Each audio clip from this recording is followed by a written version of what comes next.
पूछा क्या कुछ थाना प्रभारी से बातचीत हुई थी? मारपीट हुआ था पिछले दिनों 17 जुलाई को, पत्रकार के ऊपर कवरेज करने गए थे। इसके अलावा फर्जी मुकदमा दर्ज कर दिया गया। थाना प्रभारी से बातचीत हुई, क्या कुछ आश्वासन मिला? मैं इस पूरे मामले को संज्ञान में लिया हूँ और उससे पहले भी उस दिन भी माननीय एसपी महोदय से हमारी बात हुई थी। उन्होंने 3 दिन का समय लिया था, 3 या 4 दिन का, और उन्होंने कहा था इसमें हम उचित कार्रवाई करेंगे। लेकिन वो समय बीत चुका है और कार्रवाई कोई नहीं हुई, एकपक्षी कार्रवाई हुई है। जो ये पूरा मामला है उसमें एक मोनू शाह जी हैं पत्रकार, उनके ऊपर डॉक्टरों और नर्सों ने मिल करके हमला किया। हम कहते हैं ऐसा गुनाह तो उन्होंने ऐसा नहीं किया होगा कि इस स्तर तक डॉक्टर और नर्स जो है तो गिरे, उनको इस नीचे स्तर पे आना पड़े। लेकिन अगर वो आए हैं तो उनके खिलाफ तरफ से अगर 1 घंटे में मुकदमा कायम हो जाता है उस पत्रकार के खिलाफ, तो उस पत्रकार ने भी अगर आवेदन दिया था तो उन लोगों के खिलाफ भी काउंटर मुकदमा दर्ज होना चाहिए था। लेकिन आश्चर्य है कि सिंगरौली पुलिस ने केवल पत्रकार पर मुकदमा कायम किया, और न केवल पत्रकार पर मुकदमा किया बल्कि तुरंत अरेस्ट कर लिया। यहाँ बड़े बड़े अपराधी, मर्डर के अपराधी, क्या कहते हैं, डकैती के अपराधी, कबाड़ चोरियों के अपराधी, जो ये ड्रग्स वगैरह का माफिया है, ये सब लोग खुलेआम घूम रहे हैं। उनको कोई पुलिस अरेस्ट नहीं करती। यहाँ सिंगरौली में लेकिन एक आम पत्रकार को तुरंत गिरफ्तार कर लिया है। मेरा सिर्फ ये सवाल है कि सिंगरौली प्रशासन के खिलाफ, अगर उनके अन्याय के खिलाफ जो भी आवाज़ उठाता है उसके खिलाफ तत्काल मुकदमा प्रशासन और पुलिस क्यों दर्ज कर देती है? मैंने भी कई आवाज़ उठाई। आज जब से ये नई सरकार भारतीय जनता पार्टी गई, आज 8-10 मुकदमे हमारे ऊपर कायम है, सिर्फ जनता की लड़ाई लड़ने के लिए। ऐसे ही जो पत्रकार अगर इनके खिलाफ, अन्याय के खिलाफ खड़ा हुआ है, उसके खिलाफ मुकदमा कायम कर दिया जाता है या उसको विभिन्न तरह से प्रसारित किया जाता है। मेरा प्रशासन से सिर्फ यही सवाल है, और आप लोगों के माध्यम से इस मध्य प्रदेश की सरकार से ये सवाल है कि क्या लोकतंत्र सिंगरौली में बिल्कुल नहीं चल रहा है? क्या यहाँ प्रशासनिक तानाशाही चलेगी? और जनता अगर अपने न्याय के लिए खड़ी होगी, आवाज़ उठाएगी, तो उसके ऊपर मुकदमा कायम करके उसको डराया जाएगा, उसकी आवाज़ को बंद कर दिया जाएगा। अगर ये कुत्सित प्रयास प्रशासन का है, पुलिस का है, तो इसको किसी भी कंडीशन में सिंगरौली की जनता अब बर्दाश्त नहीं करेगी, न सिंगरौली का स्थानीय पत्रकार इसको बर्दाश्त करेगा। बड़ी बात है भैया कि जिले में तमाम अवैध कार्य चल रहे हैं, इस पर कार्रवाई नहीं हो रही है, बल्कि एक नॉर्मल सा पत्रकार है, किसी व्यक्ति की मौत हो जा रही है और सिर्फ डॉक्टर नर्सों की तरह से FIR हो जाती है, जिनकी शिकायत ID DIG तक जा रही है, उन पर FIR दर्ज नहीं हो रहा है। अब क्या मानेंगे? अवनीश जी, यहाँ सिंगरौली में जितने भी एक सामान्य कर्मचारी से लेकर के RI पटवारी और सिपाही से लेकर के SP तक और कलेक्टर तक जो आते हैं, उससे पहले पूरा प्रशासन अपना पूरे जीवन में हर जगह, हर मंदिर और हर मस्जिद जहाँ जिसका आस्था है, वो जाकर के केवल एक ही मांगन मांगता है कि एक बार मुझे सिंगरौली भेज दो। और अगर धोखे से वो सुनवाई भगवान ने कर लिया और वो चढ़ोतरी चढ़ाने में यहाँ के नीचे वाले भगवान हैं सरकार के, उनमें कामयाब हो गए, चढ़ोतरी चढ़ा के यहाँ आ गए, तो फिर वो किस लिए आते हैं बताइए?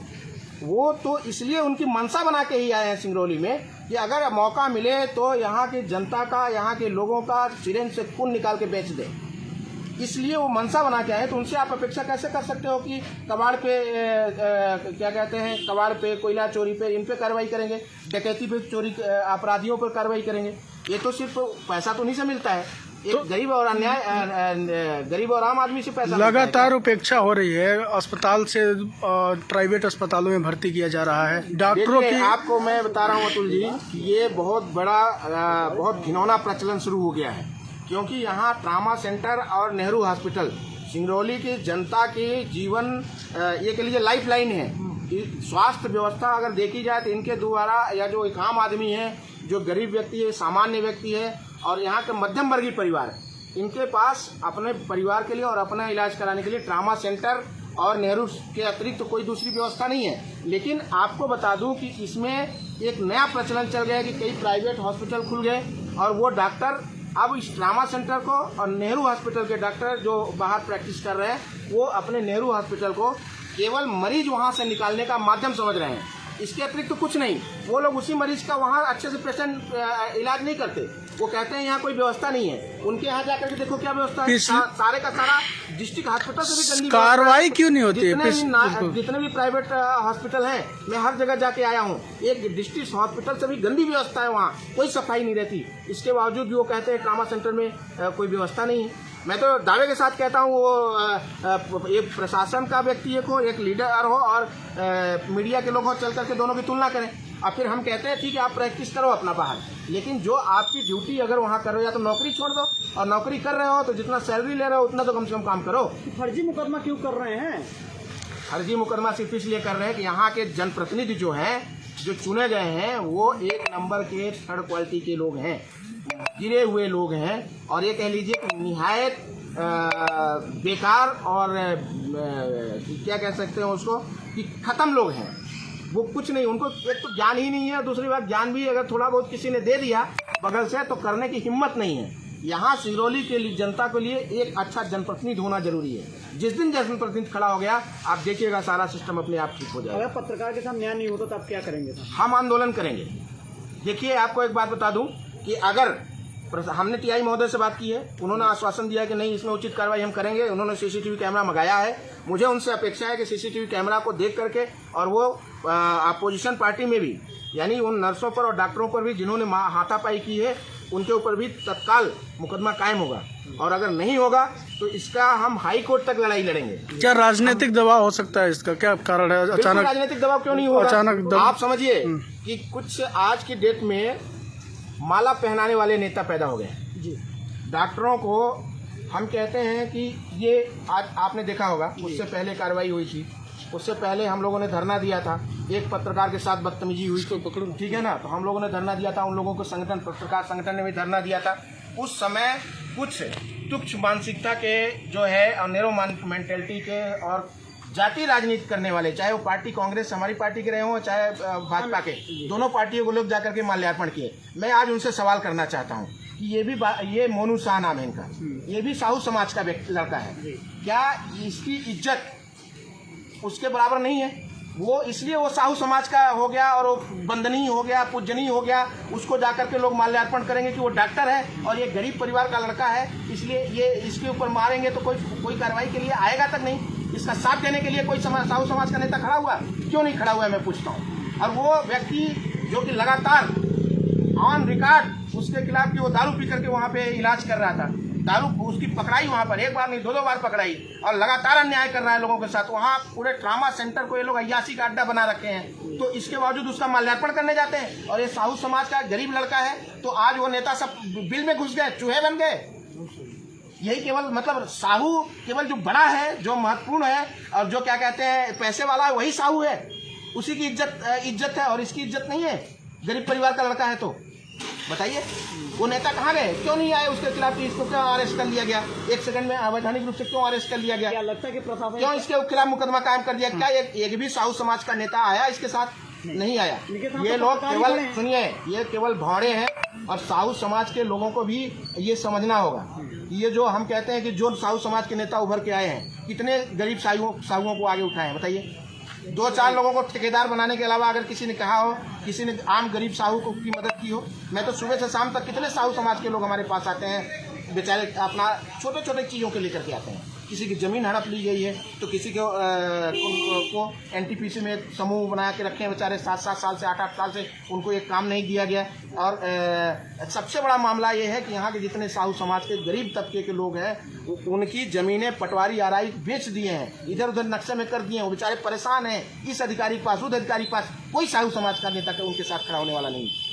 और सिर्फ बात करेंगे नेतागिरी की। हम ये कहना चाहते हैं, देखिए यहाँ जाति और पात की बात नहीं है, कोई समाज की बात नहीं, कोई भी है वो डॉक्टर अगर है तो डॉक्टर ही अपना करना चाहिए। और वो प्राइवेट प्रैक्टिस करते हैं, गवर्नमेंट नहीं रोक सकते, लेकिन जो ट्रामा सेंटर में जो उनकी ड्यूटी लगाई जाती है उनको मन से करना चाहिए। और इलाज डॉक्टर वैसे भी कुछ तो नैतिकता इनको होनी चाहिए, कुछ तो इनकी अकाउंटेबिलिटी आनी चाहिए। क्या ये जानवर है? डॉक्टर मारपीट कर रहे हैं, घसीट रहे हैं, इसको गला दबा रहे हैं, आखिर क्यों? कब मैं तक? आपको एक बात बता रहा हूँ, वो केवल डॉक्टरों की ही बात नहीं है, प्रशासन के हर ये बात है। और सिंगरौली के जनता को केवल एक सिद्धांत अब अपनाना, चूंकि कानून व्यवस्था यहाँ खत्म है, कानून से आम जनता और सिंगरौली का जो आम जन है वो कभी भी कोई अपेक्षा नहीं कर सकता। अगर आप खड़े हो गए तो मेरे पास 10-11 मुकदमे कायम है, मैं आम जनता की लड़ाई लड़ रहा था, तो आप समझिए। तो ये लोग मुकदमा कायम करने का प्रशासन, चूंकि उसको पता है कि आखिर वो इतना अहंकारी प्रशासन है, इतना अहंकारी पुलिस है, इनको ये लगता है कि हमारे खिलाफ ये क्यों बोल सकता है, इसको अधिकार कहाँ से मिल गया बोलने का, और वो दबाने की कोशिश करते हैं। अगर एक बोलने में कामयाब हो गया तो दूसरा भी बोलना शुरू कर देगा, इसलिए इसको पहले ही दबा दो। इसलिए इतना मुकदमा कायम करो उसके खिलाफ और इतना प्रताड़ित करो कि अपने आप आवाज़ इसकी बंद हो जाए। तो ये काम प्रशासन की और पुलिस का है यहाँ, और ये लोग ऐसा कर रहे हैं। लेकिन अब मैं ये कहना चाहता हूँ कि सिंगरौली की जनता को खड़ा होना चाहिए और आँख के बदले आँख।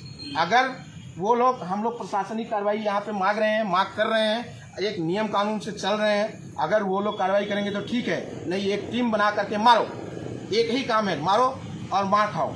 अगर ये लोग मारते हैं तो फिर आप भी मारो, मार के बदले मारो। तो ये तो स्वाभाविक क्रिया की प्रक्रिया होनी चाहिए। लेकिन अब चूंकि प्रशासनिक व्यवस्था, वैसे तो हम लोग कानूनी व्यक्ति हैं, नियम कानून और कानून की इज्जत करते हैं। प्रतीक्षा इसीलिए कानून पैरों पर गिरा हुआ गिड़गिड़ा रहा है।